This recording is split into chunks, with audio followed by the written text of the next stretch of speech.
Minggu esuk atus mrepot kas tipis ning resepsimu nyakseni ijab kabul kowe ro bojomu statusku biyen pacar saiki tamu undangan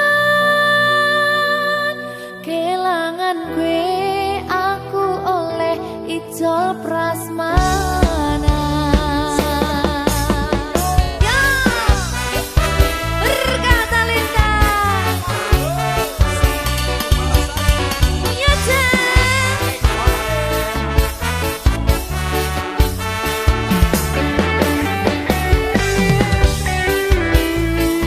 biyen pacar rasane bingung isih ra percaya telung sasi wingi aku isih pacarmu jebul saiki ono wong liya rada sedih pengen nangis tapi kok wagu awale indah kini berantakan kabeh cerita mbok rampungi nganggo undangan aku gagah teko ning resepsinan kowe sesandingan tak tinggal nyanyi dangdutan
dadi rapena atine reti-reti aku nampani undangan ono jenengmu aku bingung ra karuan biyen pacar saiki aku dadi mantu